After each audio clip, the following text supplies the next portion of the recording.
Good afternoon, everyone, and thank you very much for joining us. This is the first in a few digital webinars we're going to be running over the next 6 weeks. This is the Take the Leap into Digital Delivery. Lovely to have so many of you with us. So just going to talk a little bit about how we're going to cover the next hour. So our agenda for today is going to start to focus in just on some of the things that we've been seeing in this rapidly changing world of education and skills after the last 6 months, and some of the impacts that we're seeing from the changes to delivery and education from COVID. We're going to be looking a little bit from lessons from lockdown. We're really lucky to be joined by a customer, Hazel Thomas, who you can see there on the web. Hazel works for Cambrian Training, and she's going to be looking at that all-important learner engagement and how they have made that move to a more digital model, but more importantly, how they're going to make that stick and how that's engaging for those learners that they have on programme with them. So thanks, Hazel, for joining us. We're also going to start to just have a quick look, and we won't dwell on this too much because I know there's been lots and lots of information shared from lots of educational bodies over the last 3 or 4 months, but there has obviously been a change in how learners and centres and you as customers are engaging with digital learning, and we've really seen that speed up due to COVID.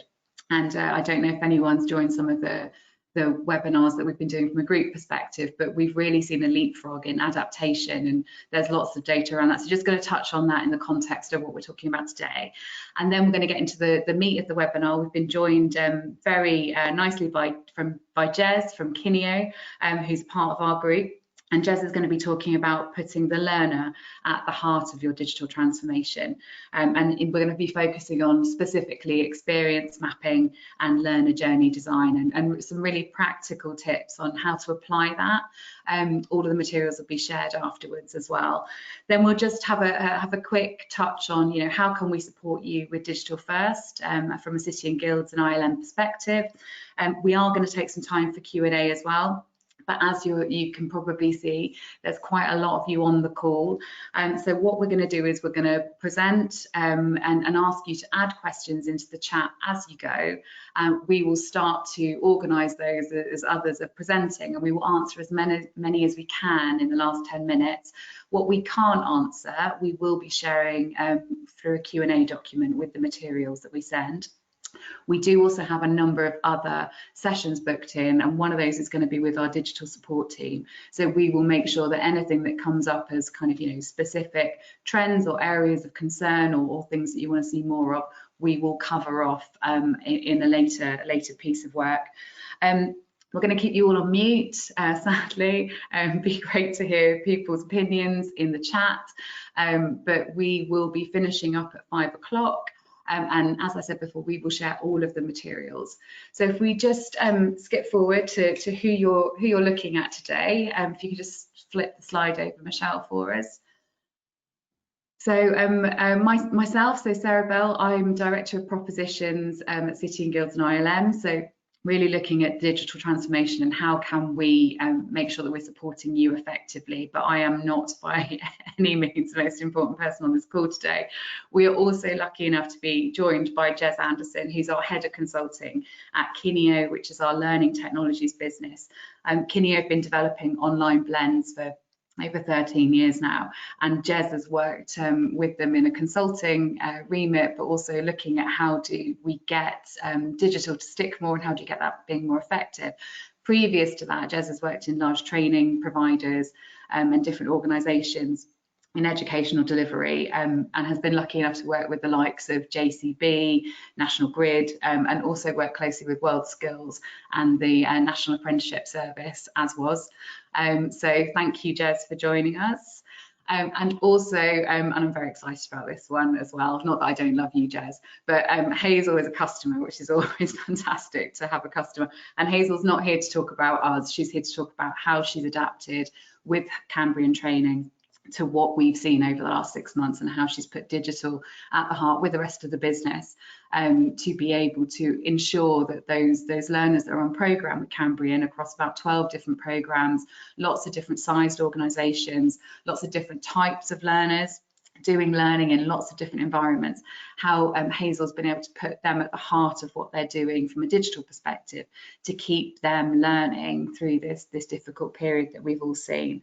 I'd also like to say that Hazel's a lifelong learner herself. She trained at Westminster Kingsway, which is one of our other key customers, as a chef, and then has also adapted herself. I think you also have a qualification in hairdressing, Hazel, and has then moved into training delivery because it's obviously a key passion for Hazel. And we'll be asking a few questions, and there's a case study in there as well.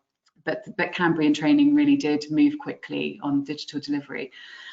So that's us. So I'm just going to flip into just a little bit of an intro in terms of, why are we talking about learner engagement? Why have we got Hazel here to really show what we're doing in terms of digital delivery as an industry and educational bodies overall.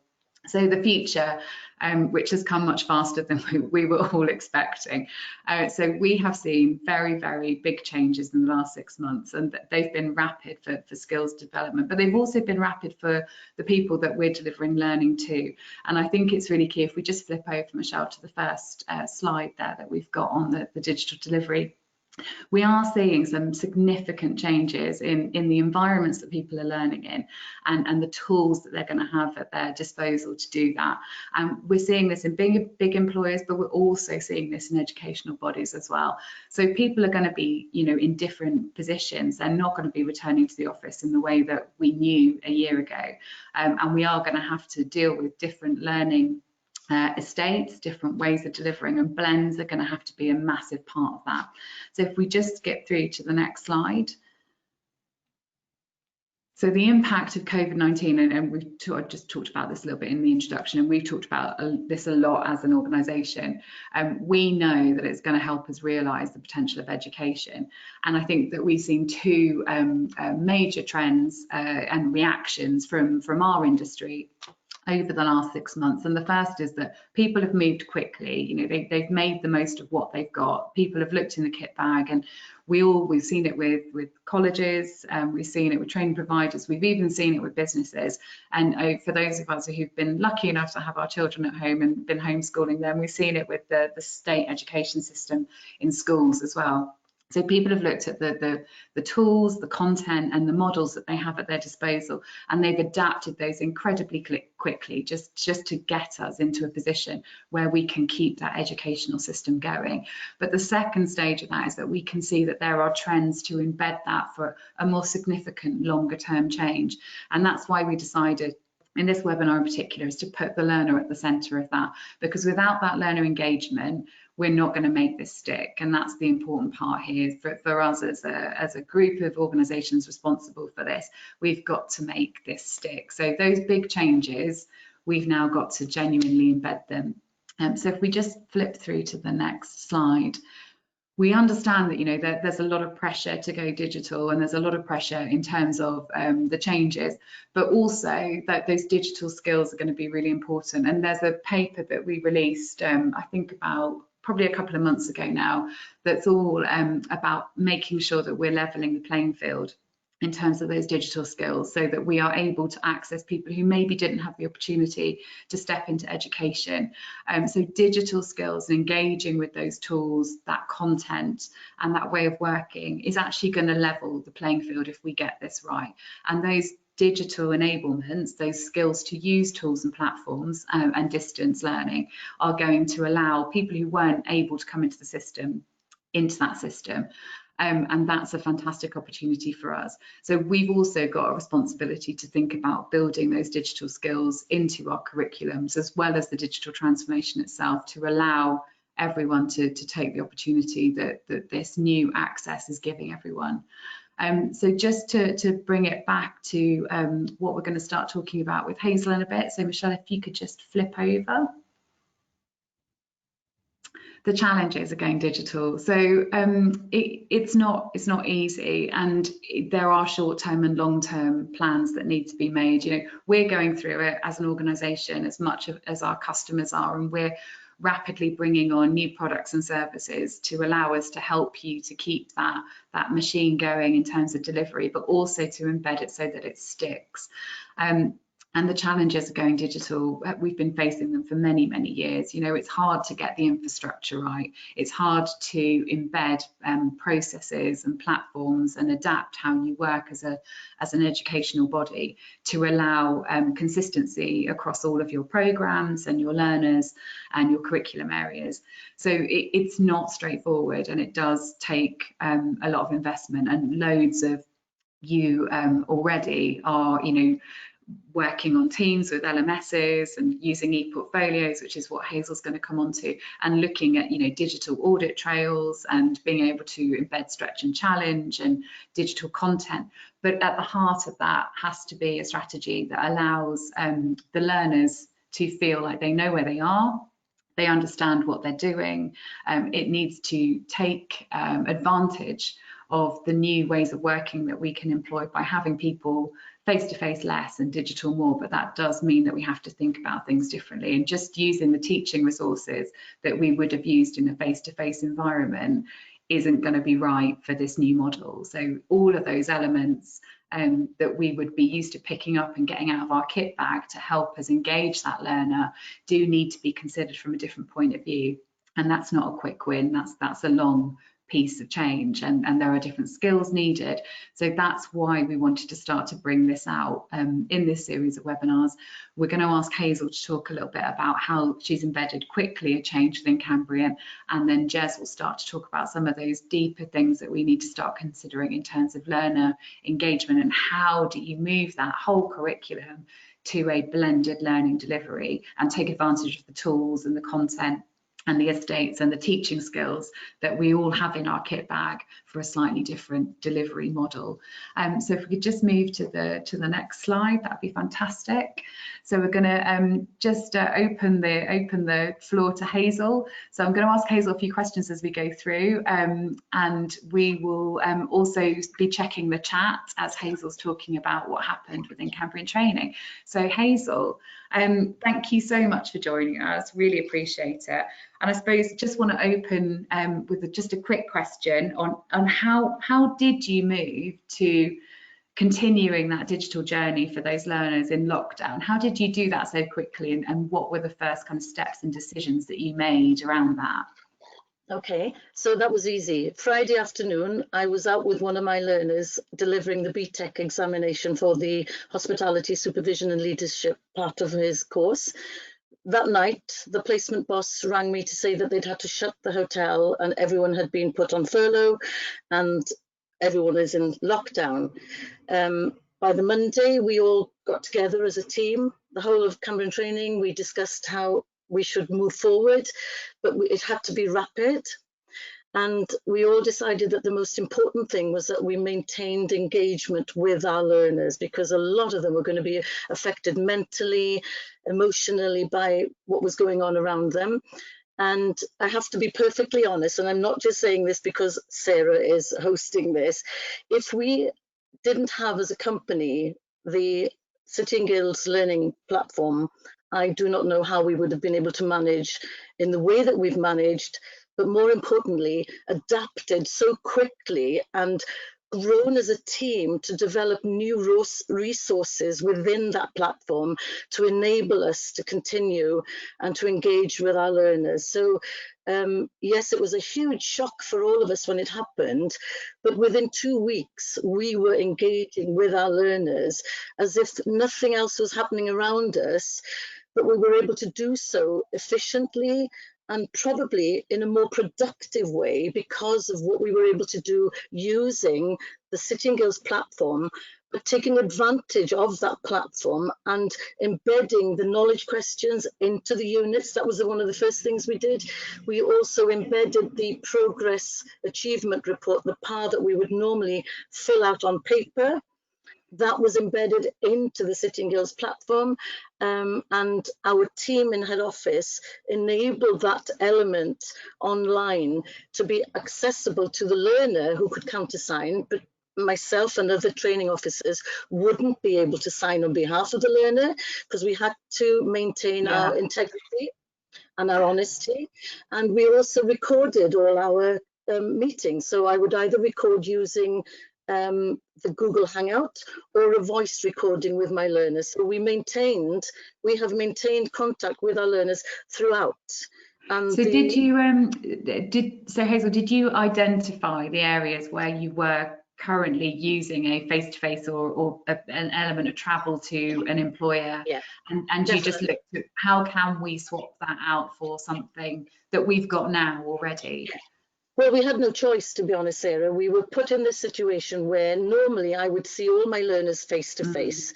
And it would be a one-to-one. So each of our learners has a personal training officer dedicated to that learner throughout the entire period of that course framework. So overnight, that all disappeared. Yes, it was a negative impact on us, but there have been positive elements as well, because we've now saved on our traveling costs, we've saved on our paper costs, because everything has gone digital. But you know, to be honest, the impact it's had on our learner work that they've been producing has been phenomenal, because it's increased. I've been busier marking throughout lockdown than I was prior to lockdown. Because if anyone listening has learners that have to do knowledge element to a practical vocational subject like professional cookery, hospitality supervision and leadership, BIIAB, you will all understand what I mean when I say you have to be able to observe your learner being able to do those tasks, being able to show you that they understand those skills. So that is 50% of what I do as a training officer. I have to be able to observe, and then I write that up in my observation. All of that went out the window when lockdown came in. So we had to think very quickly, how do we continue with these learners to make sure that they see their course through to the end? And the only thing we could think about immediately was, let's get them all to do their knowledge now. Because normally that's something that we're pushing for. You know, they've done all their observations, but and you're chasing that up. Chasing right down to the end for the knowledge. And it just flipped it all around for us. And because it did, it made us think in a more clever way. So we've now embedded the knowledge questions actually onto the Learning Assistant platform. So they can open a unit, open the form, and the questions have all been embedded so they can answer them directly onto the Learning Assistant. I get a notification, which is by choice. You can choose to have this. I ask to be notified every night when a learner has put in work, so that I can go in immediately the next day and mark that and then provide feedback for them. So you've cut down on your admin by getting the learners engaging with the system, or you've changed the program structure, so you're not having that back end chase that we all know happens. It's like, well, let's get all the practical stuff out of the way and then do the knowledge stuff at the end. But also, I mean, it feels like you're having in some ways more contact with the learners through the digital method. The digital method, because we use Google Hangout, that's really good, because it's a bit like this. You share your screen, but what I could also do as well, we have a lot of learners who don't even touch their Learning Assistant. You know, I'm sure there are others out there nodding in agreement. You know, not everyone likes to be able to upload their own work. So they would hand us the work, we would mark it, we would scan it, we would then upload it. Think of the time that it would take me to process that. Yeah, excellent. So what's next, Hazel? Like, how are we gonna kind of keep your learners in this new model? Is there going to be a return to normality, or is this it? No, most definitely not. This is the new way. This is the new normal for us now. We're about to move into a period when we will be actually signing up digitally. So we're working with a company called Credus at the moment, because that was paper-based, and it took a lot of time. It took a lot of paperwork, but we're moving that as well digitally. We've created films to show our learners how to use Learning Assistant.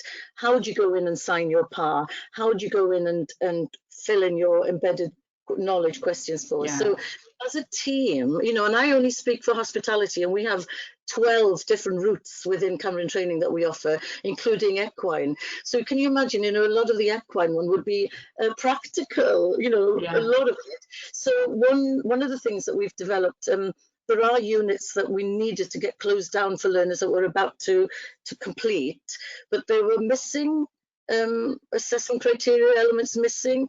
So we've encourage them to become creative, to actually produce a PowerPoint themselves to show us. For instance, the level 3 supervision and leadership, one of the units is to make sure that your staff on reception understands how to take payments or how to, personal appearance. So I encouraged one of my learners to do a PowerPoint for me as if he was teaching me the importance of why you should look. And, even our learners are learning. So it's the application still there. Yeah. Brilliant. Yeah. Hazel, thank you so much, and I'm sure that this isn't the last time that we get you to talk about some of the things that you've done and embedded. And I think it's in terms of lessons learned, it's great that you are using Learning Assistant. We absolutely love that. But I think that that the use of an e-portfolio, whichever one it is, I will stand here and say other portfolios are available. I was going to say that. There are real benefits if you can adapt some of the ways you're using those portfolios to start to pick up some of those elements that we left as face-to-face, so that there is again more scale in your system. But that learner engagement and those knowledge checks, just small tweaks like that, made a massive difference. That's brilliant. Thank you so much, Hazel. Really appreciate your time. I know you're short of time. Can I just ask one thing, which only came up yesterday with one of my placement bosses, who actually thanked me for maintaining that contact with his staff, because a lot of them are actually suffering from lockdown as well. So it has been important for both parties, really, not just for us as a company to be able to do this, but for the learner engagement, for that learner as well personally, So absolutely, because a lot of them were at home suddenly and no structure. Exactly. No, thank you, Hazel. Really good point. Thank you very much. So we're going to go just into a little bit of further detail. So there is a nice case study in here. Michelle, if you could just flip over the presentation, that'd be great. So there's a bit of a case study, just talks about what Cambrian have done there, and I think some real strong practical lessons learned there about using the kit bag that we've already got and adapting quickly to engage those learners. So we're going to move through to a little bit more about learner engagement and blends, and how to look at that and practically how to apply it. So what is blended learning? I'm pretty sure we all know by now. I mean, it's been knocking around. I went to conferences probably 15 years ago where people were getting blenders on counters to show us if you put a bit of e-learning and a bit of face-to-face delivery and a PDF into a blender, you'd end up with a blend. So those days are thankfully gone, but blended learning hasn't gone, and it's equally as important, and even more so now that we're looking at digital delivery probably being a lot of the primary source for the engagement with the learner. So if we just flip through, I'm just going to quickly go through number of different areas. So it's the same but different. I mean, we've probably heard this language before as well, but we should be considering your virtual learning environments and your LMSs like a classroom. And as we said before, it's not just about using the materials that you would use as a teacher and as a trainer, and putting them into that environment. You've got to look at it slightly different. So we all understand that there's a different way to engage with the learner within a system than we would in a classroom. And it's about starting to go back to the basics as you move that curriculum to primarily digital delivery. How are we doing that? How are we challenging ourselves?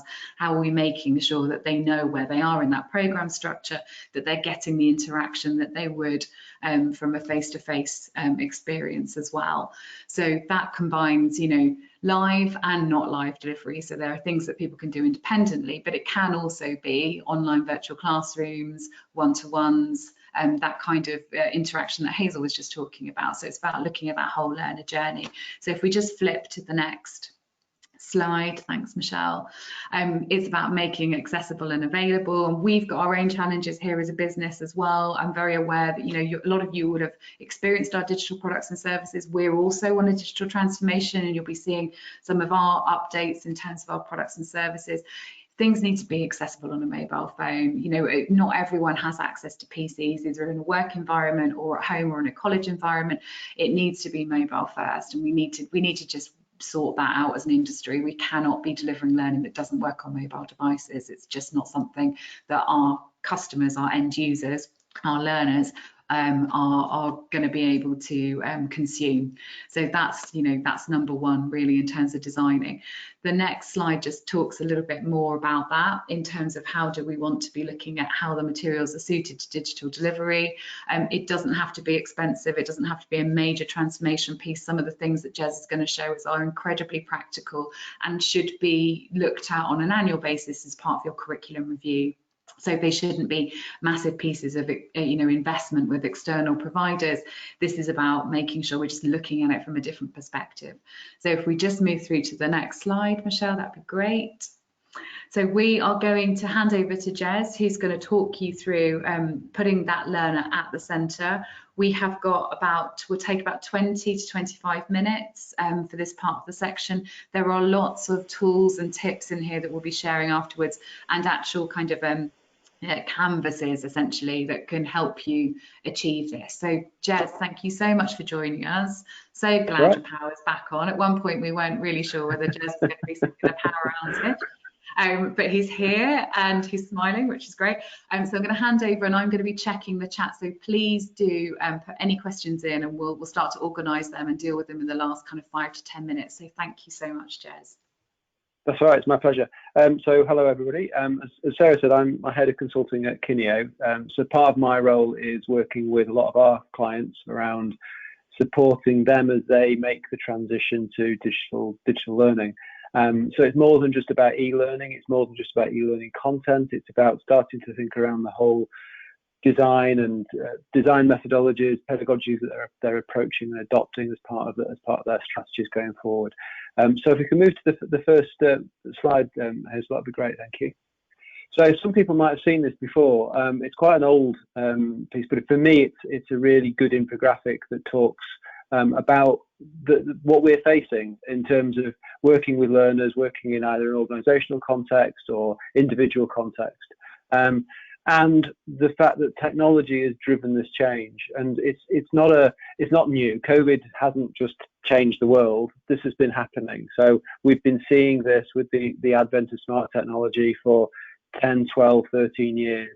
COVID's accelerated it, and where we are now is starting to think about how do we use the technologies that were available to us to deliver what learners want.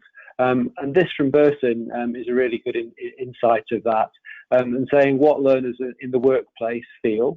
They feel overwhelmed, and that's being overwhelmed by the volume of content. They're distracted by the amount of content that's there in terms of how it's delivered, the different channels that are available, but they're also impatient and they want to get things done quickly and move on. So they're looking for things in a untethered, so as Sarah said, mobile format. They're looking for on-demand, when they want it, how they need it. They're looking to collaborate and build relationships with peers and build those social networks. And increasingly more, as we're seeing it, is more empowered and more empowerment as learners. And although Burson's work is very much in the workplace, I think there's real parallels to how we're seeing technology develop and grow. Next slide, please. So again, this is another one taken from Burson, which talks about the changes that we've seen over the years. So e-learning and blended, as Sarah says, it's not new. We've been doing it for a long time, and how things have evolved in terms of how technology has changed and how platforms that we use have changed, how the language that we use has changed, how learners' perceptions and expectations of what they want from learning has changed, and the formats in which we choose to deliver it has changed.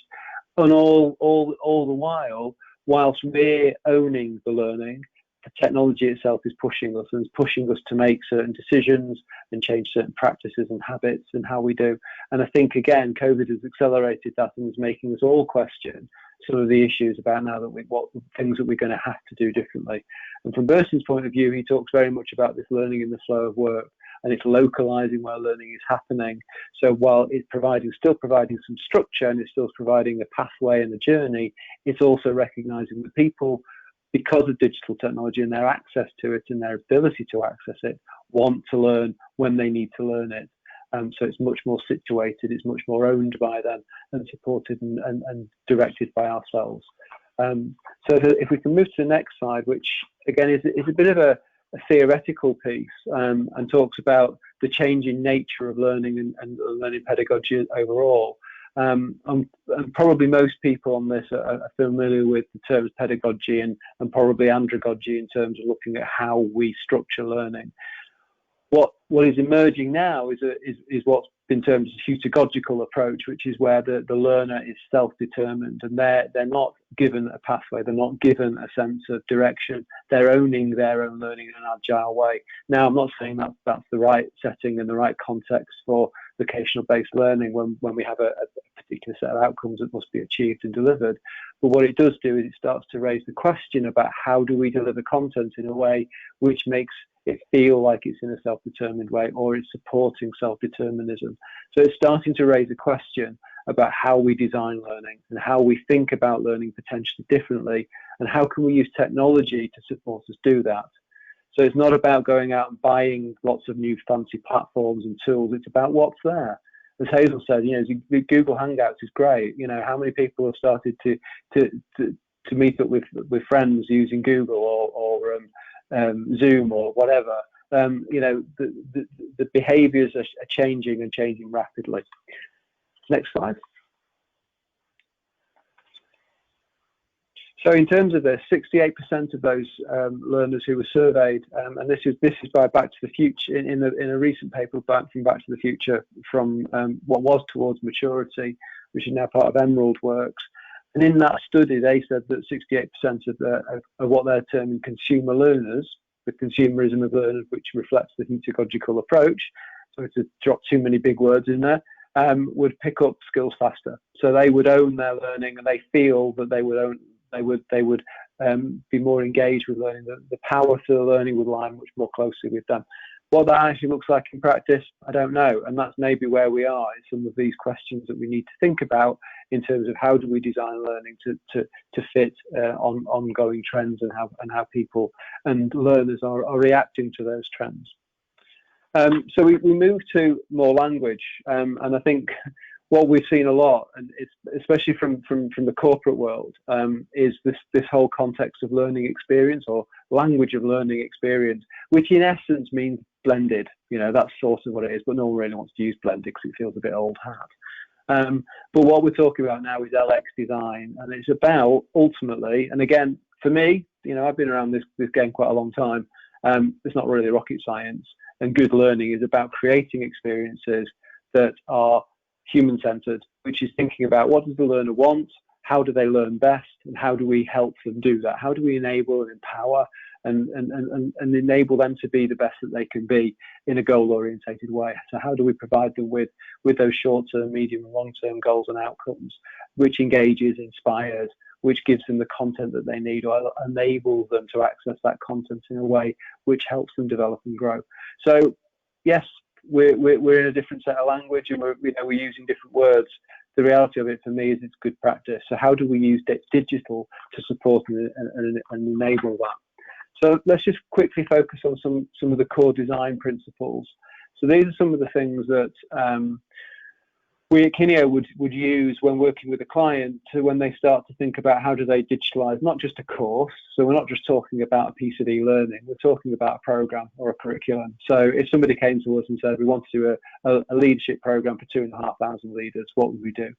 So these are some of the design principles that we adopt, and we would work with our clients to ensure that the ultimate design, which some of it would be Kineo owned, some of it would be owned by them, some of it might be owned by other delivery partners.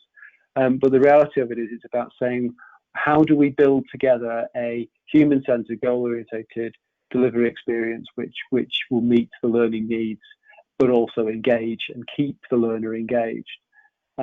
My experiences of learning digitally are mixed. I'm sure most people on this have sat down and endured a compliance training on health and safety or fire safety, and got through the first 20 minutes and just willing it to end, and no more screens to come, but there are. And that's, there's going to be an element of that, but it's about how do we utilize all the digital things that are there for us now, all the digital experiences that are there. So when we think about design, it's about being human-centered. It's about creating a unique identity around that brand. So branding the training, branding that program so it stands out. So it's not just seen as a random collective of bits of content around an objective. It actually has something which the learners can buy into. It's compelling in terms of those experiences. So it's thinking about what are those key gold bits that you can build into a program, the things that will really push and drive a learner's engagement. And there might not be, not everything's going to do that, but it's about what are those gems, what are those key gems that you can pick up on. How do you personalize it? Or how do you create a sense of personalization through it? As we know, AI is a big deal. And when we talk about personalization, AI underpins most things. And that's expensive, and there's no two ways about it. Once we start to play in the AI game and the AI field and we get into data, it becomes quite complicated and quite complex. But there are things that we can do to personalize it and to create that sense of personalization. So how do you map people? How do you give people a visual representation of their progress, for example, using bars and charts and things like that? How do you help them personalize their own experience as well? Where do you give them the power to make some of their own choices? Based on experience. So again, it's keyed back into the real world. So it's not just all about online. It is keying back into something that's real for them, where they can practice and apply and bring it back in. And it's goal based. At the end of the day, it's about how do you create those goals for learners to work through. So it's not just about chucking loads of content onto a platform and mixing it all up and hoping it will deliver. There's a process by which we can go through, which is 3 key steps. So step 1 is define the audience, create that learner profile, understand where they are, where their starting point is, what it is that will engage them, what's in it for me as a learner, and how can I, through using a digital methodologies and digital approaches, really engage that person. Then moving on to the design parameters, because at the end of the day, you can't do everything. You have budgets to meet, you've got timescales to meet, you've got quality standards to meet, you've got staff needs to meet, with all those things, all those parameters around you. How do you design in the context of those parameters? And then finally, designing the journey. Traditionally, and in my experience, it tends to start off with what content do I want to deliver and what objectives I'm trying to make, and therefore you work backwards from that, and sort of along the way, the learner profile might disappear. So there's just a few practical things I want to share. I'm not going to go into detail because I'm mindful of time. But I think what I've got here is a template, a very simple learner template. So how do you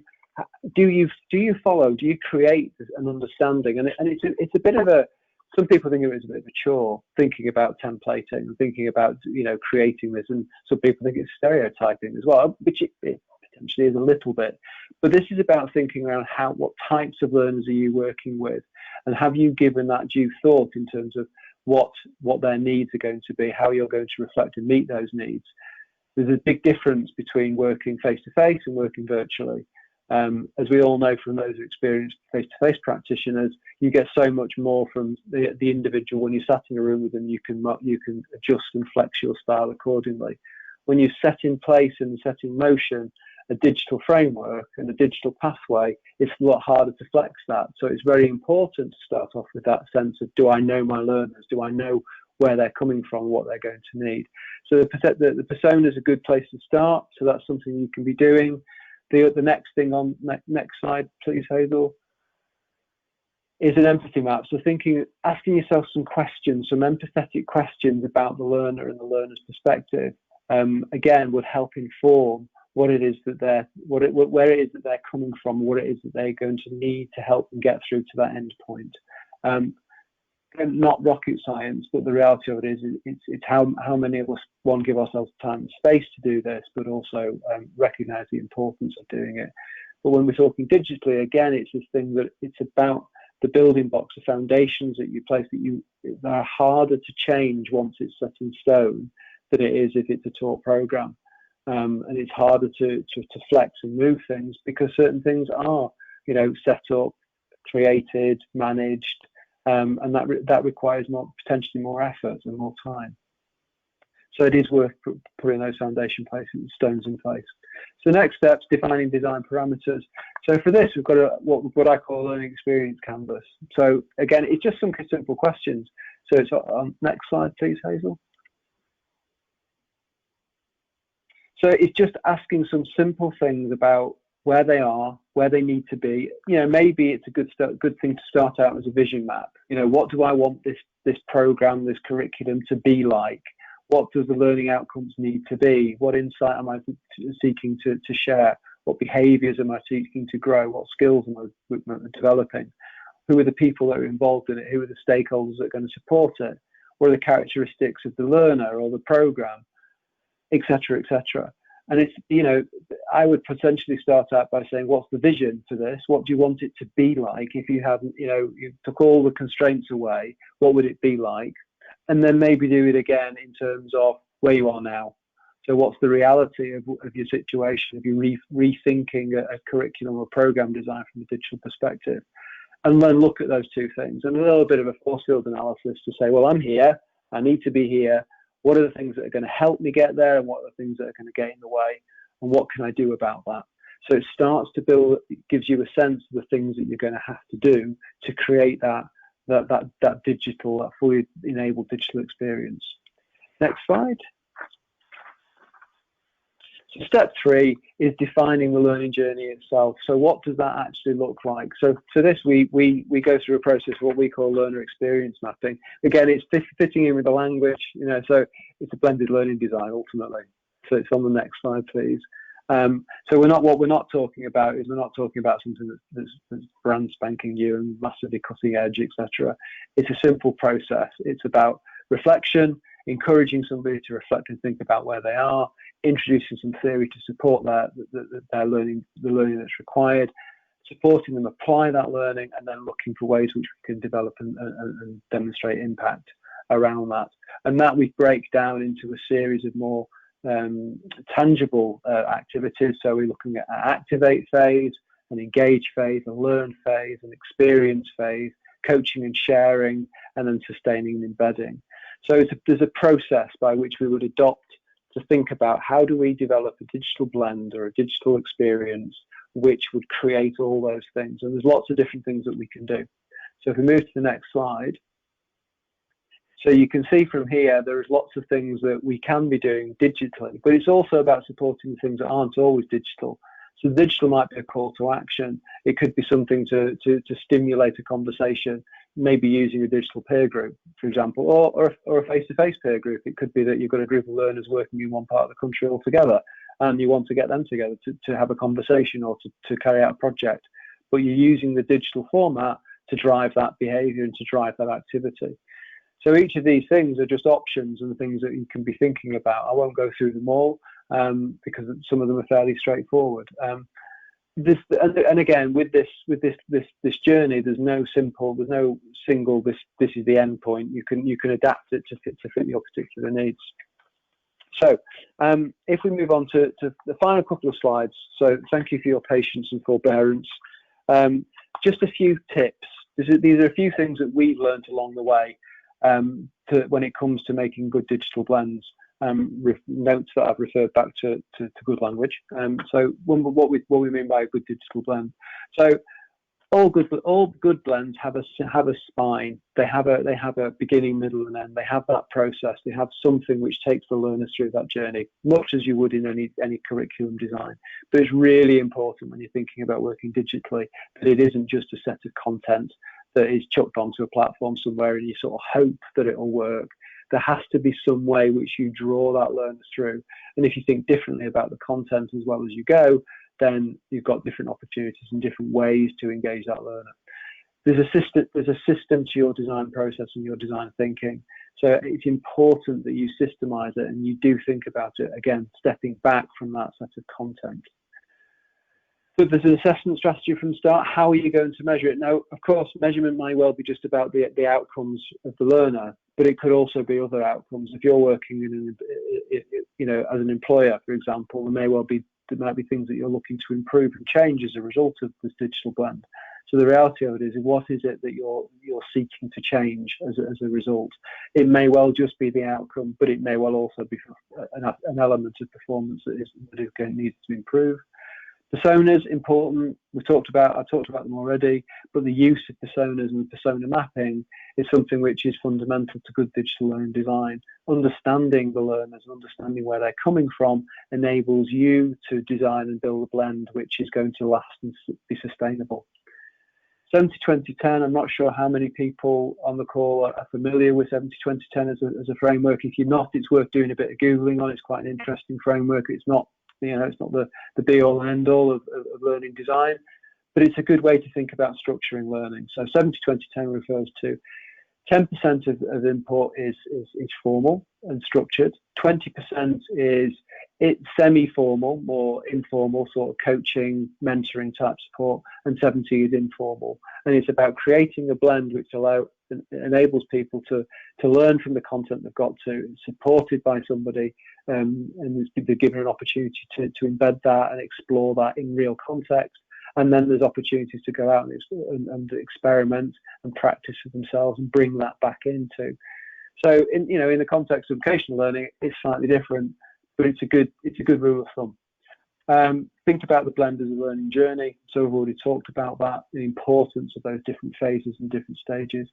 And it doesn't stop. So the importance here for me is that once you've created a blend, it's an iterative process. It's about looking at elements of it and understanding which elements work, which elements don't, which gives them the results that they want. So it comes down to your evaluation strategy. How are you going to evaluate different parts of it? So it's not just about outcomes. It's not just about the assessing the learner. It's also evaluating the quality and the effectiveness of those different elements of that blend. Manage, evaluate, and respond. So as I said there, evaluate, but equally it's about responding to that and changing that as you go. So it is an iterative process. You may have to build in a formal design review process because of budget. At the end of the day, you have to budget those design changes in. But ultimately you will have to do that. Nothing works forever and things change. So even if you get a good blend and it works first or second time, it needs to be evolved and it needs to develop and grow with learners, with changing needs in terms of content, but also, as we already know, the changing content, speed of technology itself. And my final slide is some of the things that we've learned at Kineo. So there's half a dozen what I would call key takeaways, which I think I want to share. So one is about being digitally savvy. How digitally savvy are you really? Everybody pretty much can use a smartphone now, but realistically, how good are you at pulling all the elements together, and how good are your colleagues? So even if you're good at it, is everybody else good at it, and how easily will people accept those changes? So we're not just talking about the technology itself, we're also starting to talk about culture and the cultural aspects of learning delivery. Engaging IT, absolutely critical. And I've probably got lots of war stories I can talk about this, but if you don't engage your IT team before you start committing to tools or technologies which you don't already use, you can come across it quite easily. So if you want to all of a sudden start using Zoom and you find out that your firewall won't allow it, you're scuppered. So ultimately, engage with IT early, talk about what you're trying to achieve, talk about the tools you're thinking about using, and get them on board and get them supportive of it. It must work with the technologies that you've already got. My rule of thumb is always use what you've got already. Use what you've got, understand how it works, and try and use it better, and then start to build from there.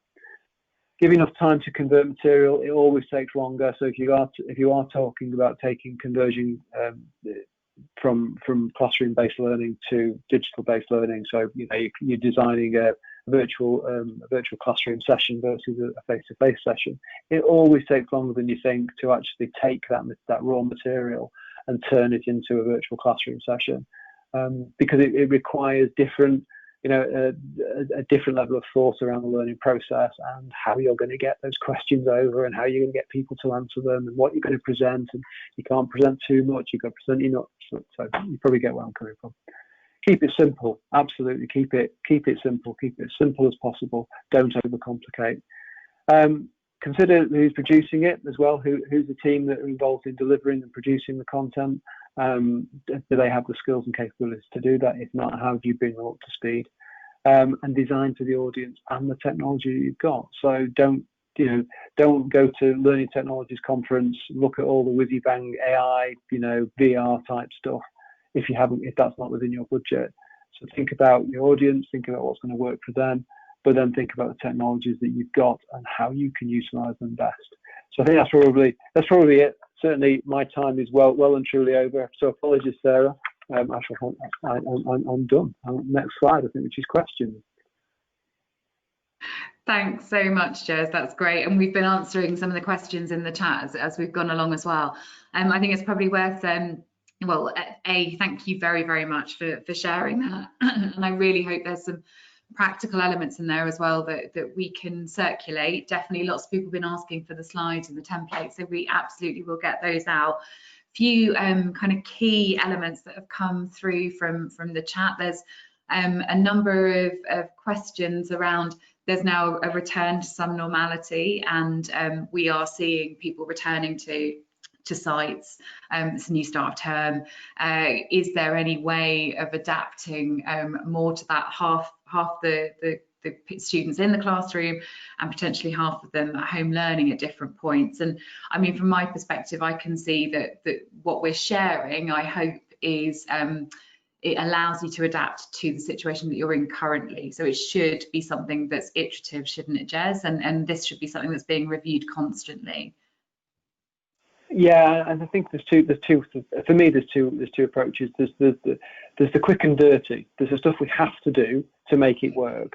So the stuff that we're making decisions now that are going to have an impact tomorrow, and they might not be perfect. And I'm sure as people have gone through the pandemic, they've made some pretty rough decisions about things and made them work. So that's fine. I think the difficulty will be is that they're not necessarily underpinned in good design, and therefore they may well at some point down the line unravel. So for me, it's getting this balance between taking a step back and being more strategic, but also recognise you've still got to be pragmatic and deliver. So I know that's not really an answer, but for me, it's recognising there's going to be a balance between those two steps. My encouragement would be, when you can, start to think differently about digital as part of the delivery strategy long term, and the ability to pivot between the two. Even if pandemics and COVID goes away, this has created that sense that ability to pivot is really important. And that opportunity when things do change, that we don't disrupt the system as much as we saw. Yeah, which is the key. And I think there are going to be different models across different types of delivery and different types of content. And if you look at something like Hazel was talking about, where you've got very practical examples like hospitality and catering, there's a lot of practical observations that go on. And then on the other side, you've got things like leadership and management, which are very assignment based.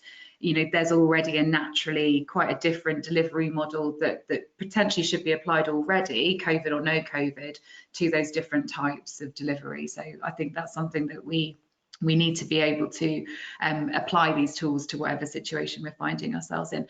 Another one of the kind of key themes, just for the couple of minutes that we've got left, was just around, Hazel, the learner engagement. There are quite a few questions there around how did the learners adapt to this kind of very quick change to the removal of any face-to-face contact? Was there any pushback from those learners? No, in general, most of them were really happy, but had no choice in the matter. Helps. But there's some interesting questions about how you actually can quantify that the work is genuine. And that's something that you can only do by using a robust IQA system internally, which we do. So even though I might accept a piece of work from the learner, that is again judged by my superior. And, I have to take any comments that are made to me regarding elements that I may have missed in an observation, in a piece of work. So, we use a very robust system, but that's all dependent on the collaboration and between the learner, the training officer, and then your IQA level, which kind of oversees all the work that we do. We're very lucky. We also deliver essential skills. So we have a team that just go out and teach maths and English to our learners. So for each of these courses, they need a specific level of application of number and communication. And if they haven't got that because they've left school, you know, without those qualifications, we have a team that deliver that to make sure then, and in delivering that, it improves their English and it improves their maths. And I personally get told off if I don't comment on SPAG, you know, spelling and grammar within a piece of learner work. So my bed bug is that people forget to use a capital I for me. But because I'm a Welsh speaker, Welsh is my first language, we don't use a capital I. Oh, I forgot to mention also, as well as having many qualifications, Hazel speaks fluent Welsh. Yeah, and also one of the fantastic things which I never got a chance to mention is that Learning Assistant earlier on this year developed a translation tool. So we work with a lot of foreign students as well, and they find the language difficult to understand the terminology of the unit questions, the knowledge questions. So now I just get them to translate that into their own language, then they understand the concept, and then they attempt to answer the question as best they can. But you then, as a the training officer, have to enable to help them and support them to grow and understand the language which is foreign to them, because it's a second language, you know. So fantastic. Thanks, Hazel. I'm just a little bit aware of time, so if we just if we could just go to the last slide so people can see what's coming next. Just a really quick roundup. Thank you. So many of you have stayed with us. It's now past 5 o'clock. I think we're going to be running a number of these across the next 6 weeks. I think it's really key that we keep up the digital first discussion. We've got a number of areas that we want to be covering off, including kind of, you know, more about the portfolio usage, number of questions in the Q&A from people on the webinar. So we'll be picking up on that. We will also potentially be doing a bit more on the blend and on the learner-centric design and quick curriculum digitization. So we will come back to you all with a future schedule of that. Also just a thank you very much to Hazel and to Jez for joining us. Please do continue to put any questions into the chat. We'll continue to kind of collate those. But I hope you had a worthwhile hour, and we will get all of those elements out. If you just skip to the last slide, you can just see there's a landing page for some of the digital products that we're currently using in a lot of these discussions with our current customers. We are looking at, you know, support from success stories. So if any of you have stories like Hazel's where you've adapted quickly digitally, using our products or not, we would love to hear from you. So the digital support team are going to be running a webinar in a couple of weeks, and we'll get that out to all of you as attendees with the presentation slides and the Cambrian training case study. But thank you so much for your time, and we hope to see you again soon. Cheers. Bye. Bye. Bye. Bye.